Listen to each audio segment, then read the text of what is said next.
미국 고등학교에서 대학 수학 문제를 푼 17살 한국인 학생. 게다가 MIT 교수까지 직접 찾아왔다고? 레딧 수학 커뮤니티에서 난리가 났습니다. 미국 고등학생들이 혀를 내두른다는 전설의 아시안 소녀 이야기. 누군가는 뻥이다. 또 다른 누군가는 진짜일 수도 있다며 수백 개의 댓글이 달렸죠. 근데 여러분, 그게 접니다. 안녕하세요. 여러분, 오늘 여러분께 제 이야기를 들려드리려고 합니다. 저는 윤아린이라고 합니다. 지금은 미국 시카고에 살고 있지만 3년 전까지만 해도 서울의 평범한 중학생이었어요. 부모님의 직장 문제로 갑작스럽게 미국으로 이주하게 되었고 레이크뷰 고등학교에 전학 오게 되었습니다. 처음에는 정말 많이 두려웠어요.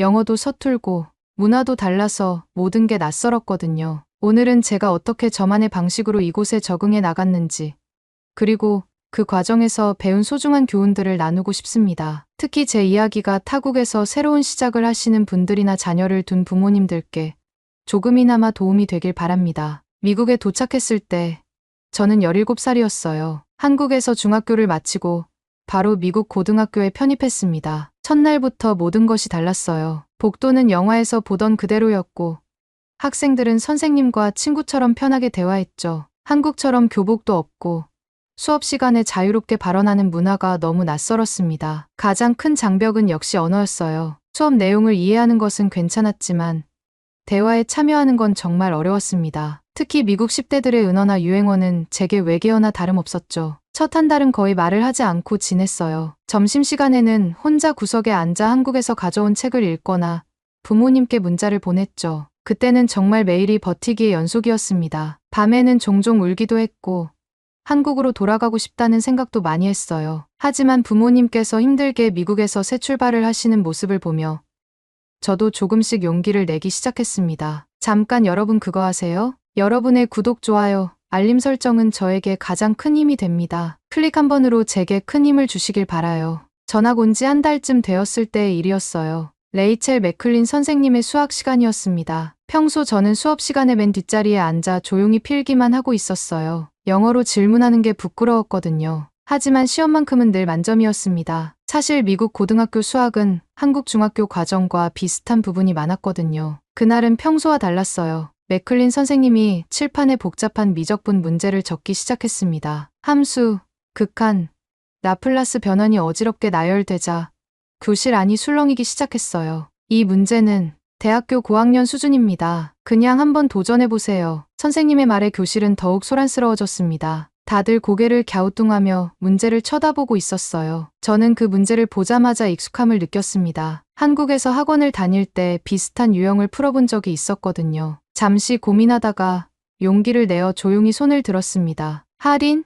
맥클린 선생님의 놀란 목소리가 들렸습니다. 아마 제가 처음으로 수업 시간에 손을 든 것 같아요. 저는 천천히 자리에서 일어나 칠판 앞으로 걸어갔습니다. 심장이 너무 빨리 뛰어서 다른 사람들도 들을 수 있을 것 같았어요. 하지만 이상하게도 문제 앞에 서니 마음이 차분해졌습니다. 분필을 들고 풀이를 시작했어요. 한국에서 배운 방식대로 약식 기호와 풀이법을 사용했습니다. 사실 미국식 풀이법보다 몇 단계를 생략할 수 있는 방법이었어요. 저는 완전히 문제에 집중했고 교실의 시선 같은 건 잊고 있었습니다. 5분도 채 되지 않아 마지막 답을 동그라미로 표시했습니다. 그제서야 주변을 둘러봤는데 모두가 놀란 표정으로 저를 쳐다보고 있었어요. 맥클린 선생님은 입을 다물지 못하고 있었죠. 갑자기 너무 부끄러워져서 어색하게 말했습니다. 한국에선 중학생 때 이런 문제 풀어요. 그 말을 하자마자 교실은 더 큰 충격에 빠진 것 같았어요. 선생님은 제 풀이를 자세히 살펴보더니 미소를 지었습니다. 그날 이후로 저에 대한 소문이 학교에 퍼지기 시작했습니다. 수학 천재 아시안 소녀.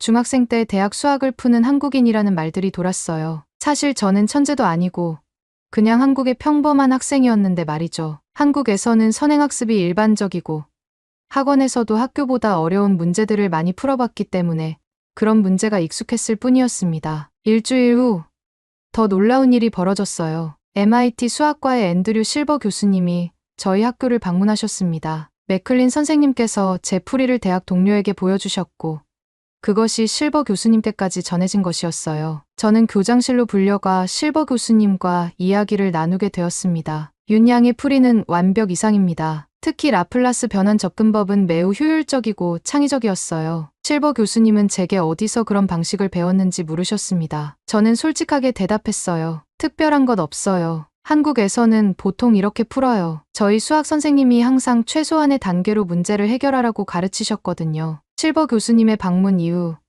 저는 단순한 수학 천재가 아닌 한국 교육의 증거로 주목받기 시작했습니다. 지역 신문에 제 이야기가 실렸고 교육 관련 블로그에서도 한국 수학 교육에 대해 다루기 시작했어요. 하지만 저는 그 관심이 부담스러웠습니다. 사실 저는 그저 평범한 10대였고 갑작스럽게 주목받는 상황이 불편했어요. 게다가 일부 학생들은 저를 너드라고 부르기 시작했습니다. 첫 시험에서 만점을 받은 후 뒤에서 수군거리는 소리를 들었어요. 역시 아시안이네. 공부밖에 모르는. 그런 말들이 상처가 되었습니다. 그래서 저는 일부러 더 조용히 지내려고 했어요. 아는 답도 손을 들지 않고 눈에 띄지 않게 행동했죠. 한국에서는 공부를 잘하면 인정받고 친구들 사이에서도 도움을 주는 존재였는데 여기서는 달랐습니다. 공부를 너무 잘하면 오히려 친구들과 거리가 생기는 것 같았어요. 이런 문화적 차이가 저를 더 외롭게 만들었습니다. 전환점은 맥클린 선생님 덕분에 찾아왔습니다. 어느 날 수업이 끝난 후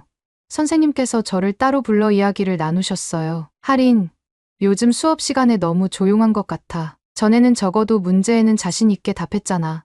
저는 머뭇거리다가 솔직하게 말씀드렸습니다. 다들 절 이상하게 봐요. 너드라고 뒤에서 말하고 그냥 튀지 않고 싶어요. 맥클린 선생님은 잠시 생각하시더니 말씀하셨습니다. 내가 가진 재능은 숨길 게 아니야. 오히려 그걸 나눌 수 있어. 내가 한 가지 제안할게. 선생님은 교내 수학 프로젝트 팀을 만들자고 제안하셨어요. 미국 학생들과 제가 함께 문제를 풀며 서로의 방식을 배우는 팀이었습니다. 처음에는 망설였지만 선생님의 믿음에 용기를 내어 동의했습니다. 수학 프로젝트 팀은 5명으로 시작했어요. 저를 포함해 제이슨, 에밀리, 마커스, 그리고 소피아, 모두 수학에 관심이 있는 학생들이었습니다. 첫 모임은 어색했어요. 다들 공손하게 대했지만 대화가 잘 이어지지 않았습니다. 한국에서는 어떻게 수학을 가르쳐?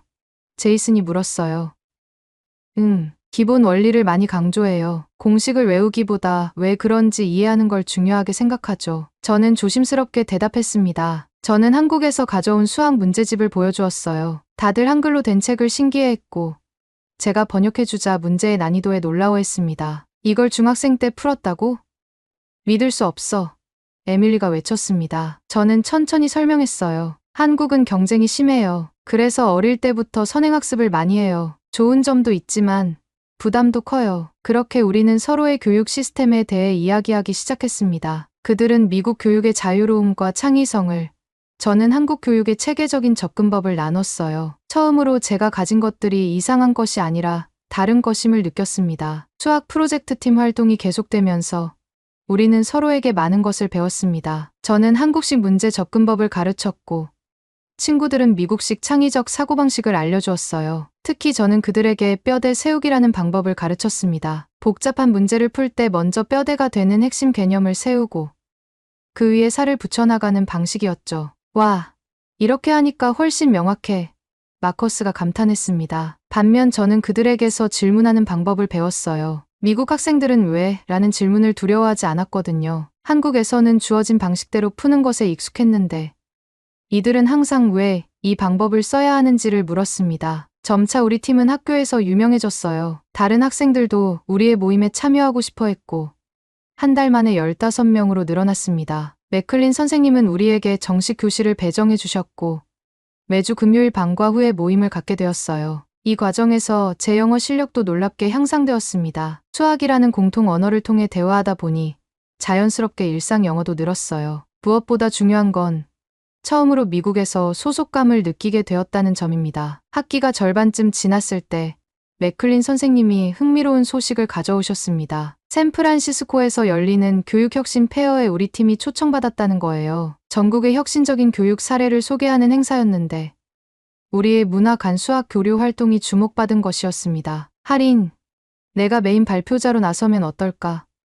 한국과 미국의 교육 차이에 대해 이야기해 보는 거야. 선생님의 제안에 저는 겁이 났습니다. 대중 앞에서 영어로 발표한다는 생각만으로도 무서웠어요. 하지만 팀원들이 적극적으로 도와주겠다고 나섰고 함께 발표 자료를 준비하기 시작했습니다. 우리는 왜 한국 학생들이 수학에 강한가라는 주제로 발표를 준비했어요. 단순히 더 많이 공부해서가 아니라 접근 방식의 차이에 초점을 맞추었습니다. 한국의 개념 중심 교육과 미국의 응용 중심 교육이 어떻게 서로를 보완할 수 있는지를 다루었죠. 준비 과정은 쉽지 않았어요. 영어 발표문을 쓰고 외우고 발음을 교정받는 일은 정말 힘들었습니다. 하지만 친구들과 선생님의 도움으로 조금씩 자신감을 갖게 되었어요. 샌프란시스코로 가는 비행기 안에서 저는 발표문을 계속 읽어보며 긴장했습니다. 숙소에 도착해서도 밤늦게까지 연습했죠. 발표 당일 아침, 저는 거울 앞에서 마지막 리허설을 했어요. 괜찮아, 하린. 넌 할 수 있어. 소피아가 제 어깨를 토닥여 주었습니다. 행사장은 생각보다 훨씬 컸어요. 300명 이상의 교육자들과 정책 위반자들이 모여 있었습니다. 교육부의 고위 관계자들도 참석했다고 들었어요. 우리 발표 순서가 가까워지자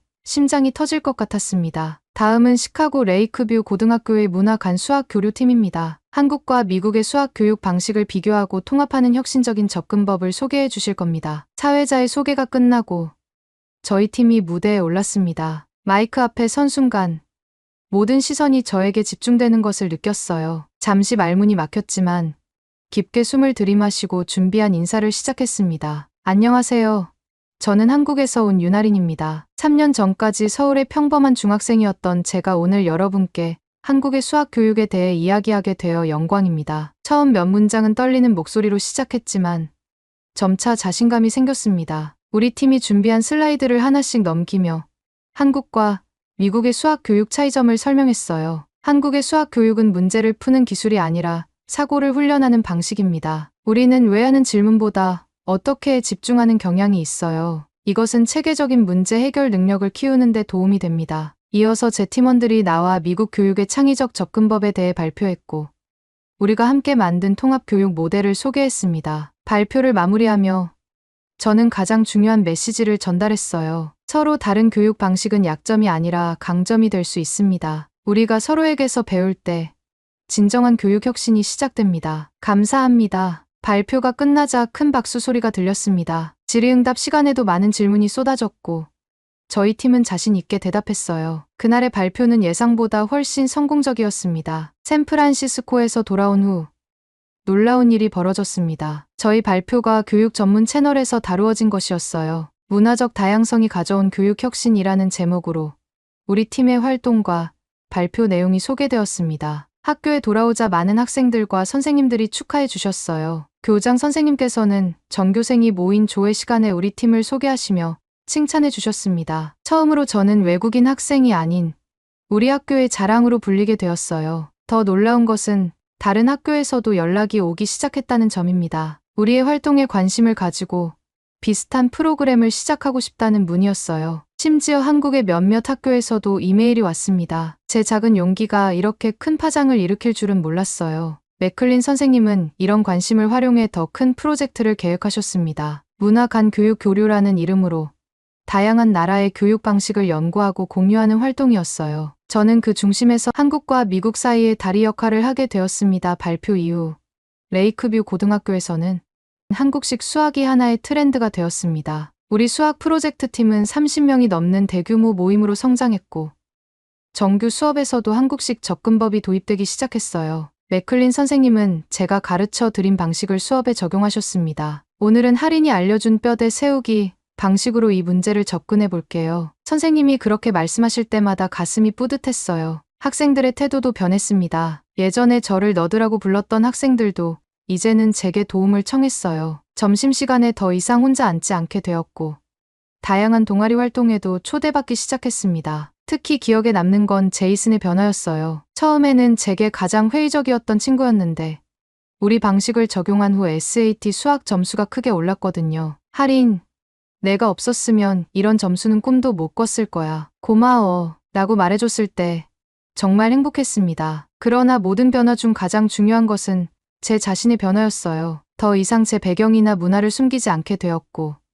오히려 그것을 자랑스럽게 여기게 되었습니다. 샌프란시스코 발표 후 몇 개월이 지났을 때 놀라운 편지 한 통이 도착했습니다. MIT에서 열리는 국제고등학생 수학 경시대회에 저희 학교가 초청받은 것이었어요. 그것도 앤드류 실버 교수님의 직접적인 추천으로요. 할인, 이건 정말 대단한 기회야.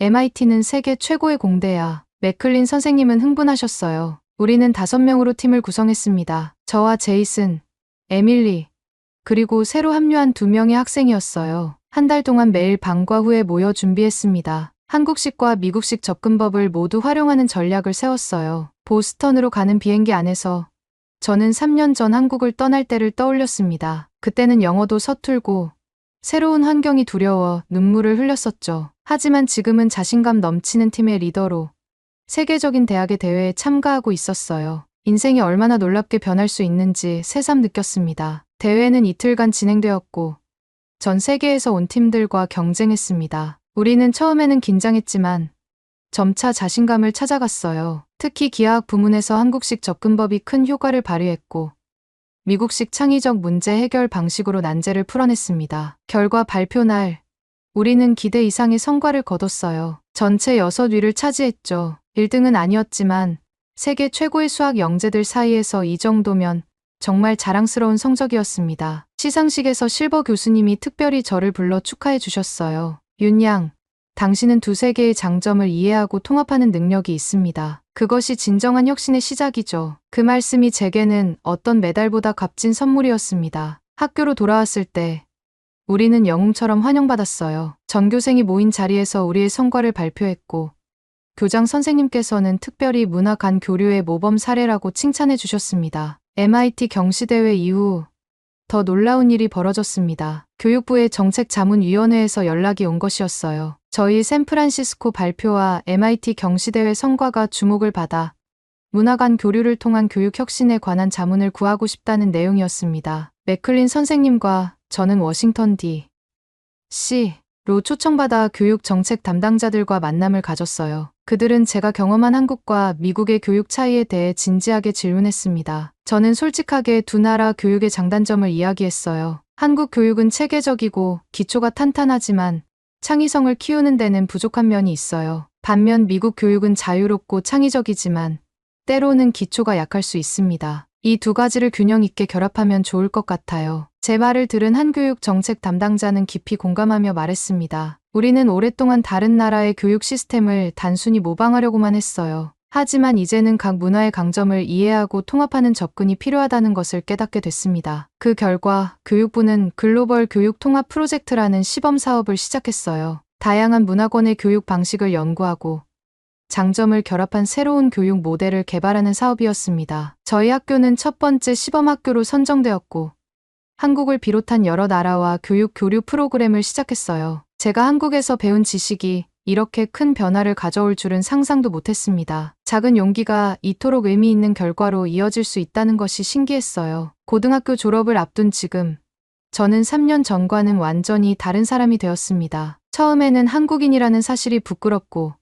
다른 사람들과 달라서 불편했어요. 하지만 이제는 제 뿌리가 자랑스럽습니다. 대학 지원 시즌에는 많은 학교에서 연락이 왔어요. 특히 MIT와 스탠포드에서는 장학금까지 제안받았습니다. 하지만 제가 선택한 곳은 컬럼비아 대학교였어요. 교육학과 수학을 함께 공부할 수 있는 특별 프로그램이 있었거든요. 한국에서 온 부모님은 제 선택을 존중해 주셨습니다. 예전에는 공부를 잘해서 좋은 대학에 가라고 하셨는데 이제는 내가 하고 싶은 일을 하며 행복하게 살기를 바란다고 말씀하세요. 부모님도 미국 생활을 통해 많이 변화하신 것 같아요. 고등학교에서의 마지막 수학 시간, 맥클린 선생님은 제게 특별한 선물을 주셨습니다. 한국어와 영어로 된 수학책이었어요. 첫 페이지에는 이렇게 적혀 있었습니다. 할인에게 당신은 단순한 학생이 아니라 교량이었습니다. 두 문화를 연결하고 우리 모두에게 새로운 시각을 선물해 주어서 고맙습니다. 그 말씀이 제게는 최고의 졸업 선물이었어요. 이제 저는 알고 있습니다. 다른 문화에서 온다는 것은